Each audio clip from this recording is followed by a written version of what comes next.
Obrigado, Dom. Prazer estar aqui com vocês. Estamos aqui com esse time de feras para navegar com a gente, né, por esse mar revolto, cheio de correntes, cheio de novidades e surpresas do mundo das parcerias, dos direitos esportivos, da distribuição e gestão de conteúdo.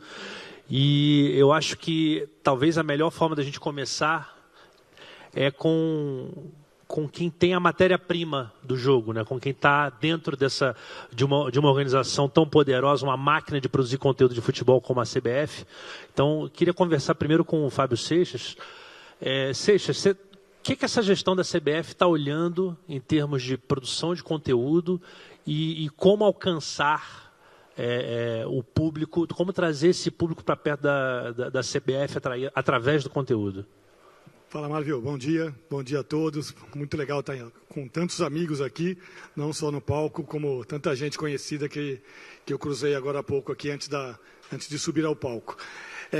A nova gestão da CBF tem menos de 6 meses, né? É muito recente, mas acho que a gente conseguiu já fazer algumas coisas nesses 5 meses e pouco que apontam para um caminho que mostra, enfim, que vale a pena, né? Então, a gente, entre as principais mudanças ali que a gente implantou na comunicação da CBF, que a mais visível foi a mudança no Instagram, né?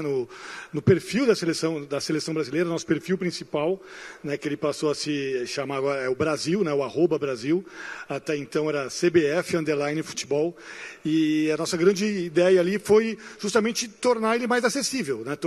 Internacionalizar esse perfil, tornar ele mais fácil de ser encontrado, né? A gente imagina o fã do futebol brasileiro, da seleção brasileira em Bangladesh, que é louco pela seleção, o cara jamais vai digitar ali, fazer uma busca por CBF_futebol, né? Brasil, quem acho que não preciso falar muito sobre isso, a Inglaterra, a seleção inglesa é England, Portugal é Portugal, e a gente era CBF_futebol.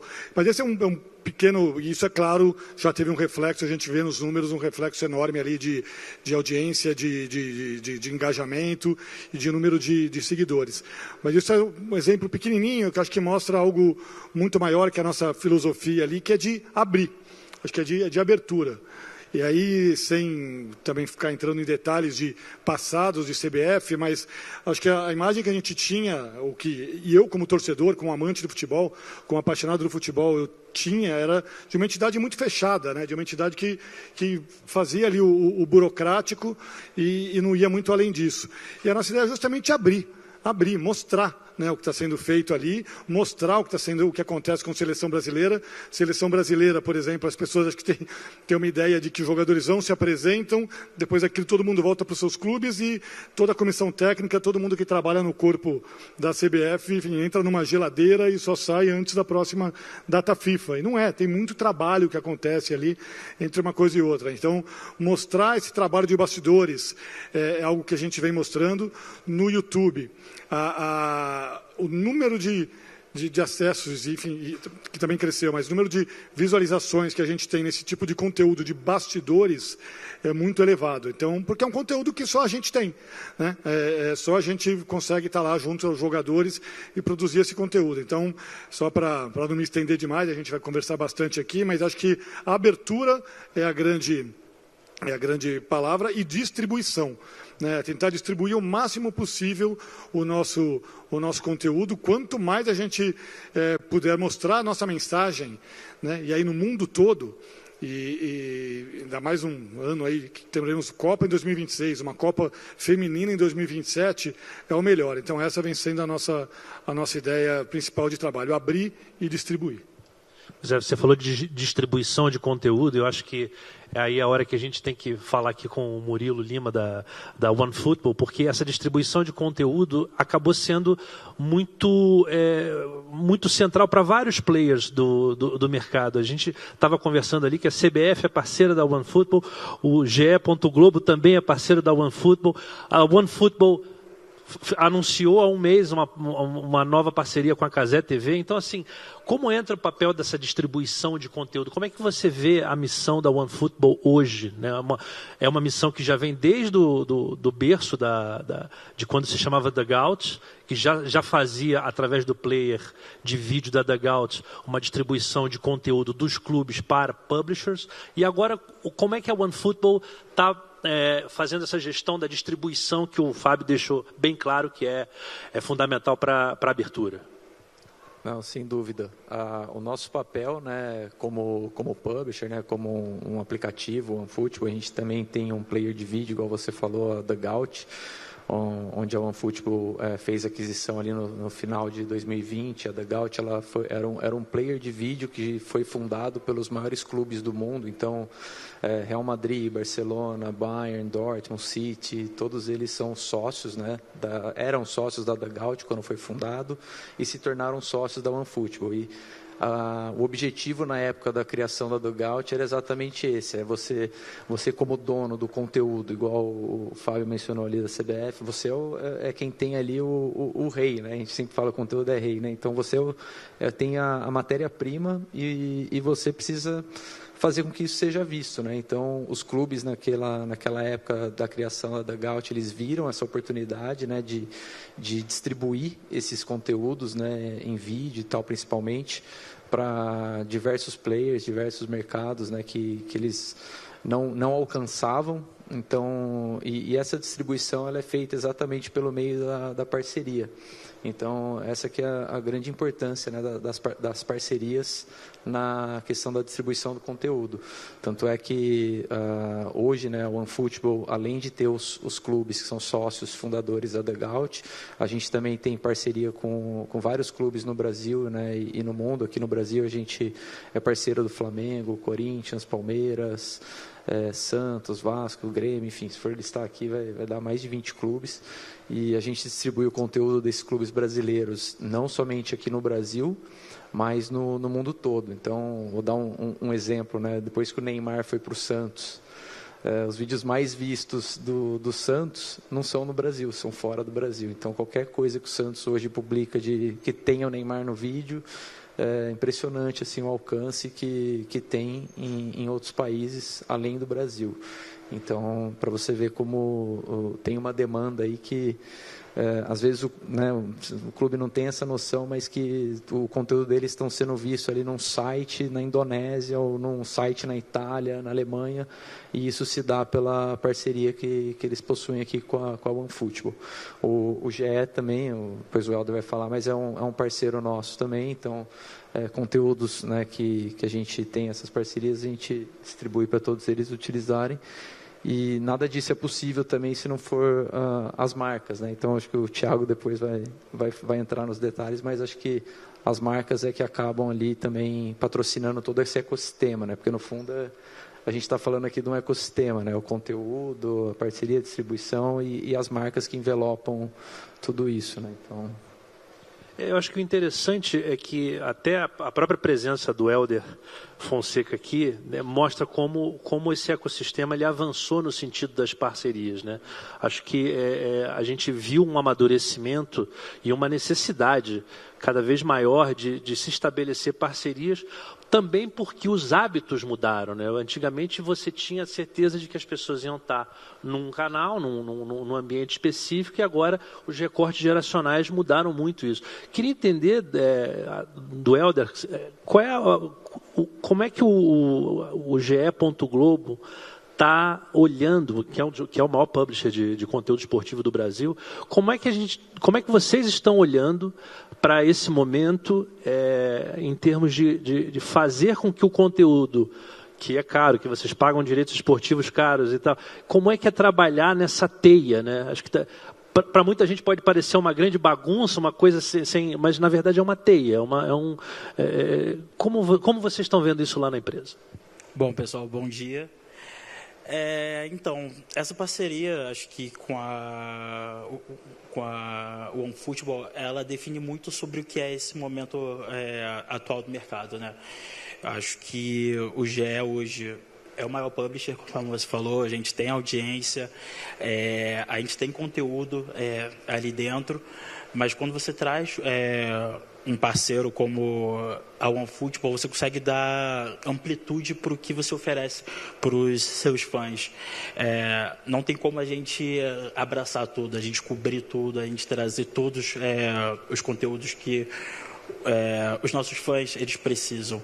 E aí quando você faz uma parceria com a OneFootball, você traz uma complementaridade para o ecossistema como um todo. E além disso, você também consegue trabalhar as marcas ali melhor, né? Porque elas passam a ter o conteúdo também ali distribuído e outros conteúdos. Então acho que é um ganha-ganha para todos. Eu acho muito importante ter essa visão, porque acho que ninguém hoje consegue chegar sozinho, né? Então você precisa ter os parceiros que vão trazer, que vão preencher esses gaps que você tem. Mas aí acho que o desafio aí também é defender que a monetização dentro do GE. Globo continua sendo mais interessante que a dos outros concorrentes. Então como é que... E ao mesmo tempo a gente sabe que em alguns momentos parte dos highlights de vocês acaba indo para outros players. Isso já está pacificado? Esse entendimento tanto da monetização quanto da distribuição já está pacificado dentro do grupo como necessário, como fundamental? Sim, com certeza. Até porque a gente entende que hoje é melhor a gente estar de maneira oficial em outros publishers do que ou estar de uma maneira pirata, que são os por fora, mas também tem a lei do fair use, por exemplo, que eles já poderiam usar esses conteúdos ali de highlights. Então, por que não a gente monetizar esses conteúdos que estão fora Globo? Por que não a gente controlar como esses conteúdos eles vão para lá? E a gente tendo um parceiro como referência, a gente consegue ter uma segurança de que esses conteúdos eles estão sendo usados de maneira correta, estão sendo usados dentro do período correto, e a gente também monetiza esse conteúdo. Então, como eu falei, todo mundo sai ganhando, né? A gente sai ganhando, quem está usando esse conteúdo também está ganhando, e claro, a OneFootball também ganha. Então, agora acho que vale a pena a gente olhar para o ponto de vista das marcas, né? Falar com o Thiago, que é CEO da Brands Academy, que presta consultoria para potencializar marcas e eventos. O que você acha que é o melhor direcionamento para as marcas quando a gente vê esse momento do conteúdo esportivo assim, com bastante difusão, mas ao mesmo tempo muito fácil de se desorientar dentro de uma estratégia de mercado? O que você entende como melhor orientação dentro desse oceano? Realmente, nós temos a felicidade de trabalhar numa indústria, né, a indústria do esporte, que hoje é muito difícil que alguma marca possa não olhar para o esporte. Eu acho que qualquer marca, como gestor de marca, recomendaria a qualquer gestor de marca, no mínimo, o dever de olhar em cima do esporte. Há muito poucos outros elementos da cultura popular mundial hoje que têm o alcance e a relevância do esporte. Então, por mais que uma marca, a princípio, não tenha nada a ver com esporte, sempre haverá um ângulo. E a diferença do esporte, por isso, eu acho que nós estamos vendo os resultados que todos nós aqui estamos vivenciando, né? É porque não há pessoa que não tenha algum interesse em esporte. Agora, o interesse, e aí é o papel das marcas, é achar qual é o interesse do seu consumidor. Então, qualquer marca das que eu trabalhei, com as quais hoje eu presto consultoria, a primeira pergunta não é saber do esporte, é saber a narrativa da sua marca. Eu uso um exemplo de um cosmético americano chamado Elf, é um cosmético feminino. A princípio, poderia pensar que cosmético tem a ver com a indústria da beleza e outros elementos, entretenimento. O que acontece é que essa linha de cosmético lançou uma tecnologia que possibilita, e as mulheres que fazem esporte vão saber disso, a questão da maquiagem borrar com suor. Então, o principal elemento, podiam ter outras alternativas, mas onde que esse elemento é mais visível, que as atletas estão fazendo altíssimo desempenho, em qualquer plataforma que o esporte é mundialmente consumido, e a prova do produto está ali. Então, a questão, para mim, a primeira recomendação para as marcas é entender a sua narrativa. Qual é a marca, a história que a marca quer contar. Começa por aí. Né? E, em seguida, então, olhar para os distintos esportes e distintos momentos. E não só, não, mas a minha marca combina com futebol, ou com vôlei, a gente falou aqui, né, da predominância do futebol na cultura brasileira, mas há outros esportes, mas fundamentalmente os momentos. Hoje a gente está falando aqui do OneFootball, eu tenho um filho que é fanático do OneFootball, ele acompanha tudo, né?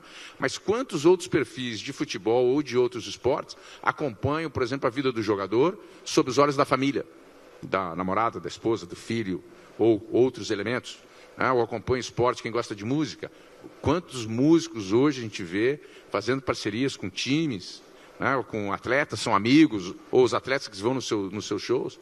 Então, o papel da marca é fundamentalmente entender qual é a sua narrativa, depois entender qual o esporte, qual o momento esportivo, e dentro do momento qual é o ângulo, né? Porque sempre haverá um ângulo. Eu vejo aqui hoje no Brasil a discussão, e eu tenho um grande amigo que trabalha numa das empresas de betting. Não, o betting entrou no futebol, dominou o futebol. Bom, eles encontraram a sua narrativa. Né? Agora, se a gente estiver olhando patrocínio, como eu olhava lá quando eu comecei no Olímpicos 30 anos atrás, né? que patrocínio esportivo era comprar uma placa de estádio para aparecer na ação integrada do esporte espetacular no domingo da manhã, a gente fazia lá e a gente achava que fazia um bom trabalho. Né? Se achar que isso é patrocínio esportivo, bom, aí realmente pode ser que os caminhos sejam limitados. Mas a gente pega aqui CBF ou qualquer dos proprietários de conteúdo. Eu vendo uma experiência recente no Miami Marlins, da Major League Baseball nos Estados Unidos. Né? A quantidade de outras opções de engajamento, e o OneFootball mostra isso. Há milhões de outros pontos de interesse dos fanáticos de esporte em relação à competição. A Meta recentemente divulgou um dado que já apontou na Copa do Mundo de 22, eles esperam que essa tendência exploda na Copa do Mundo ano que vem, que o conteúdo de bastidores vai ser seguido muito mais que os melhores momentos. Muito mais, porque há outros pontos de interesse do que simplesmente de saber se o gol foi bonito ou não. Acho que isso tem muito a ver com uma conversa que a gente estava tendo ali nos nossos bastidores, a respeito dos bastidores que são produzidos pela CBF. Né? E isso que você falou da marca conhecer bem a sua narrativa, a entender que tipo de história vai levar para o seu público, acho que o Fábio tem uma grande contribuição a dar para a gente, porque a gente pode adiantar aqui, né? A CBF fez uma pesquisa recentemente, né, para entender qual é o interesse do brasileiro, e cortado por gerações, em relação ao futebol. Isso assim, nós da Sporteca, da OneFan, a gente sempre divulgou muito a capacidade que o clube, que a entidade esportiva tem, quando ela conhece o seu torcedor, quando ela entende o que o seu torcedor, dentro dos mais diversificados perfis, tem. Então, Fábio, queria saber o que essa pesquisa, o que a gente pode falar preliminarmente, sei que vocês vão divulgar essa pesquisa com mais profundidade depois, mas o que ela conta a respeito do interesse do torcedor brasileiro? E tem muito a ver com isso que o Thiago falou sobre... sempre dá para tangenciar o esporte, né, e o futebol, ainda mais num país como o Brasil. E quando a gente assumiu ali essa nova gestão da CBF, a gente resolveu entender que era hora de fazer uma pesquisa, né, e não dava para navegar ali no escuro, né, é preciso ter elementos para entender para onde direcionar nossas estratégias, não só de conteúdo, de produção de conteúdo, como de marketing e de várias outras áreas da empresa, até para validar alguns pensamentos que a gente tinha, né, ou não, né, entender que não, que aquilo ali era fruto ali da bolha em que a gente vive. E o principal, e esse dado é inédito, a gente vai divulgar essa pesquisa nas próximas semanas, mas ficou muito claro para a gente, e foi uma surpresa enorme, mas foi uma surpresa, assim, a força do jovem no futebol. Porque a gente tem essa visão de que o jovem hoje está mais ligado só nos esportes, está no game, está se afastando. Não, o jovem, ele é muito, muito ligado no futebol. A maior fatia de público, de idade, que se declara fanática por futebol, é do jovem. E o Brasil todo é muito consumidor de futebol. Então, o número que a gente tem é que 47, e foi uma pesquisa feita pelo Instituto Nexus, nacional, nas 27 unidades da federação, mais de 2.000 entrevistas. Então, uma pesquisa com porte de uma pesquisa eleitoral, por exemplo. 47% da população brasileira assiste futebol pelo menos uma vez por semana. Então, a gente está falando de mais de 100 milhões de pessoas vendo um jogo, consumindo futebol uma vez por semana. Esse número sobe para 56% entre a população jovem até 24 anos.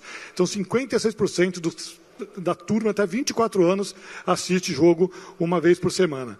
26% dos jovens se declaram fanáticos por futebol, e de consumir tudo, de olhar tudo, consumir tudo que a gente faz aqui, de produtos esportivos, de comprar, de ir ao estádio, de acessar o OneFootball, de ir nas marcas do Thiago, de entrar no GE.globo, enfim, 26%, é um número bastante elevado. Então, a gente estava brincando, poxa, acho que talvez só água venda mais no Brasil do que futebol. Né? Porque é muita gente ligada no futebol, e com isso a gente... E saber que o jovem está tão ligado, e quando a gente vê o jovem, a gente pergunta para esse jovem o que ele consome, e de novo, a gente fica muito nessa nossa bolha, às vezes das grandes cidades, da classe média, e a gente tem que olhar para o Brasil inteiro. Né? A gente é a Confederação Brasileira de Futebol. A gente está acostumado a ver a criançada com camisa do PSG, do Barcelona, do Real Madrid. O jovem no Brasil, ele é fanático por futebol brasileiro. O que ele consome, o que ele mais consome, Brasil todo, é futebol brasileiro. É Campeonato Brasileiro, é Copa do Brasil, são os estaduais, são os campeonatos regionais. Então, isso para a gente foi um belo achado, né, e com os outros números que a pesquisa traz, que a gente vai divulgar, vai ajudar a guiar aí nossa estratégia de comunicação daqui para frente. Acho que esses números acabam tranquilizando, né, boa parte da indústria, porque o tempo todo a gente fala como é que a gente faz para atrair esse jovem, né, que está... que a formação da identidade dele não é mais como era a da nossa juventude, né? A gente entendia o futebol como uma parte muito integrante da nossa vida, até porque a gente não tinha tantos assuntos para diversificar a nossa atenção. Acho que quando chega um número como esse, que demonstra que 1 em cada 4 jovens se declara fanático por futebol, para quem produz conteúdo e para quem tenta fazer essa transição, como o GE.globo está fazendo, né, acaba sendo um alento. Mas a gente também sabe que tanto o GE.globo quanto Bundesliga, como você estava falando com a gente, Murilo, estão olhando para essas novas formas de consumir conteúdo, e até mesmo a gente sabe que a gente está entrando numa era de conteúdo na vertical, né, muito forte. Então, assim, como é que vocês... eu queria saber de cada um de vocês, porque no fundo a gente está falando do futuro da monetização. Né? Essa audiência, captar essa audiência e apresentar para as marcas essa audiência como um público que está ali, é fundamental para a justificativa da monetização. Então, como é que vocês estão olhando as mudanças necessárias de se fazer no consumo, na produção de conteúdo, para favorecer esse consumo do jovem hiperfanático de futebol? Vamos começar ali pelo Helder. Não, tá ótimo. Inclusive, Fábio, eu quero essa pesquisa aí o quanto antes, tá? Porque isso vai ser ouro para a gente aqui também. Mas acho importante porque eu acho que um dos principais desafios que a gente tem no GE hoje é justamente como a gente fala com esse jovem e como a gente traz esse jovem ali de volta para o GE. Hoje, quando você pega a audiência do GE, é uma audiência muito centralizada ali na faixa acima de 36 anos, homem, ali sudeste. Então, o principal desafio nosso e o que sempre permeia a nossa estratégia é justamente como a gente fala com esse público jovem. E eu acho que basicamente isso se passa pela nossa estratégia de distribuição de vídeo. Então, quem aí acessa o GE vai ver que o GE está com muito mais conteúdo ali de vídeo, muito mais imersivo, muito mais personalizado. E a gente entende que é isso que esse jovem quer. Ele não quer ter tanto trabalho para ele buscar esse conteúdo. A gente precisa entregar esse conteúdo para ele. E cada vez mais vai ser essa a nossa função ali. E cada vez mais a gente também vai trabalhar ali os vídeos verticais, os vídeos curtos, os vídeos fora a parte só técnica ali do futebol, de comentários, tudo mais. Hoje o GL tem um projeto já de parcerias com o Flow, com a NWB, que traz esses conteúdos que estão sendo ali falados com esse jovem. E, claro, no futebol também, principalmente com o futebol internacional, que é a nossa fortaleza justamente para trazer esse público aqui para o GE. O Murilo estava falando que esse demographics que o Seixas passou é semelhante ao que vocês captam ali na OneFootball, né? Essa presença muito forte do jovem. O que você tem visto que funciona mais dentro dessa faixa em termos de produção de conteúdo e obviamente, o que vocês podem fazer pela distribuição e monetização disso? Não, com certeza. A nossa audiência, né, no aplicativo do OneFootball, ela é bastante jovem mesmo, assim, vai ao encontro ali que o Thiago falou, né, o filho dele consome, então várias vezes você está falando com alguém, meu filho tem, né, meu filho utiliza e tal. E a gente percebeu ali anos atrás, assim, um consumo muito alto, por exemplo, só dos highlights, né? Então, as pessoas assistem o jogo e tal, mas essa nova geração, né? Igual o Fábio falou, assim, talvez é algo até, Fábio, que esteja mudando, porque anos atrás a gente ouvia mais ali que eles não tinham paciência, né, para ver o jogo e estavam consumindo bastante highlights. E, de fato, a gente tem um consumo muito alto, né, de highlights, é uma das coisas que a gente foca, né, em ter dentro do aplicativo. E com isso a gente tem que adaptar também a maneira de consumo, né? Então, não tem como fugir ali do hábito de consumo dos vídeos verticais, por exemplo, né? Essa questão dos vídeos curtos, né? Então, hoje o usuário ele quer... A gente vê as redes sociais, né? Então você passa um vídeo, já joga, arrasta para cima, já vem outro vídeo. Então, esse é um hábito ali de consumo que os publishers, né, aplicativos como o OneFootball tem que se adaptar, e a gente está correndo atrás disso, exatamente para aumentar essa entrega, né, essa oferta dos vídeos verticais, para se adaptar mesmo a essa maneira de consumo, porque tirando o jogo ao vivo que a gente vê na telona, que não tem graça nenhuma ver na vertical, todo o resto, né, todo o conteúdo fora, além do jogo, vai ser consumido com os vídeos verticais. É difícil fugir disso. Aí você fala da cultura do highlight, né, que também é um desafio para as marcas, né? Porque a gente vê, também tem muito interesse em ver o que é o mais importante, o puro suco do evento esportivo ali filtrado no highlight. Como é que a marca pode conversar com esse público, sacando que ele não está tolerando muito o anúncio, ele pode botar um adblock, ele pode fazer, ele pode escapar do anúncio. Que tipo de estratégia esse momento, esse tipo de consumo muito da juventude pode provocar dentro de uma estratégia de marca? Isso é uma posição extremamente... Eu gosto de desafio. Né? Então é uma situação que eu me sinto confortável, mas é uma situação desafiadora. Eu estou vendo aqui CBF. Todo mundo quer saber da seleção. Ganhou, perdeu, né? Entra no GE, entra no OneFootball para saber. Ninguém quer saber do comercial. Né? Eu acho que o formato do comercial, eu acho que a questão do jovem, ela passa não pelo interesse ou não interesse, passa pelo formato. Porque se a gente sentar aqui, vamos dizer, nós estamos falando muito de futebol, né? Se a gente botar aqui o pessoal da Fórmula 1, que recentemente fez a maior negociação da história da Fórmula 1 de direito de televisionamento foi a troca da ESPN pela Apple nos Estados Unidos.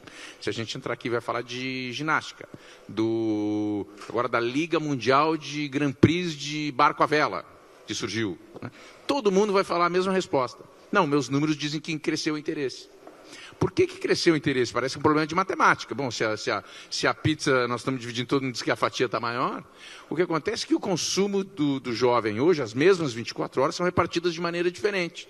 A questão fundamental é formato, né? Porque o jovem hoje, e não estamos falando só de preferências esportivas, não podemos falar de qualquer traço cultural, a grande maioria dos jovens do mundo inteiro, ele transita entre múltiplos interesses de maneira muito mais fácil do que antigamente.